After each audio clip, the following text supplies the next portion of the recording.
guys, and welcome back to another update on my Fluval M90 reef aquarium. As you can see, there's been a few changes from fish to scapes to corals. So what we're going to do, we're going to jump straight in. I'll let you know what's been happening over the last couple of weeks. As you can see, the scape has changed. The reason the scape's changed is because I was adding 2 new clowns, as you know. And I thought if I change the scape, it'll sort of confuse the fish a little bit. So I did a small water change during the day, changed the scape, and then added the clowns, fed them, and so far so good. Everything seems to be getting on pretty well. Right, over to the fish first. As you'll remember, I did have 5 green chromis. These 3 stayed very, very active, shoaled together. No real problems, all feeding, very, very healthy. And the 2 that were at the mercy of the original clowns, there was 1 there and 1 sitting there, if you'll recall. Unfortunately, neither of them made it. They never really got off the substrate. They never really got free swimming. They'd swim for a few seconds when it was feeding time and straight back to the bottom. Very, very weak, unfortunately, so they didn't make it. Right, 2 Bangai Cardinals, still doing great. Keeping themselves to themselves, which is good, not causing anybody any problems, which is always good because they can be quite aggressive, especially when they're paired up like these 2. Yellow wrasse, I can't stress how awesome this fish is. Definitely one of my favourites. So active, it's unbelievable. Up and down the front, it's absolutely awesome. I would like a second one really, but I'm going to see how this one goes for now. I think 1's enough in this size aquarium. And the new additions, 2 common clowns, exactly the same as the clowns I had before. In fact, I actually prefer these guys. They've got a lot more black on the fins. They look like a better strain. Unfortunately, they're not really paired up. They came from an aquarium of about, I don't know, maybe 15 other clowns in. And in an aquarium like that, it's very rare that you'll get the paired set out of there. So hopefully they will pair over time. They seem pretty active at the moment. Cleanup crew, I've got 5 more snails in there. Due to losing a couple, I thought, we'll add a few more, why not? They had a sale on at the local store, so we'll get a few more. And the cleaner shrimp, still very, very active, as he always is, out and about cleaning.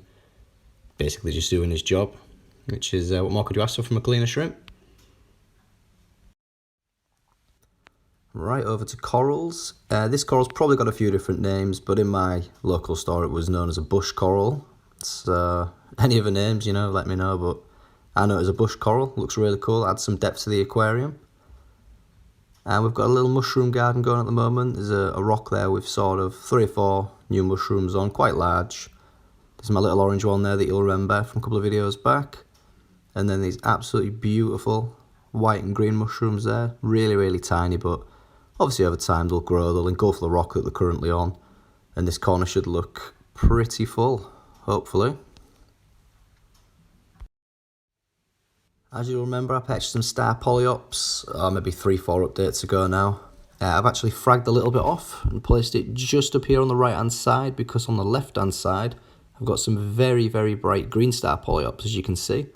So the plan is, they've both been sat on this rock. I'm hoping they'll attach and they'll both completely engulf this rock, so there'll be 2 separate colours on there. The sort of old slab of it that I've got, I'm not sure what I'm going to do. I don't think I'll keep it. That'll probably go. Alright, as you know, I like my hammer corals. This appears to be the sort of hammer coral corner of the aquarium at the moment. They're all just sort of dotted along this scape. But look at this little guy that I picked up. How awesome is that? It's like the brightest hammer coral I've ever seen.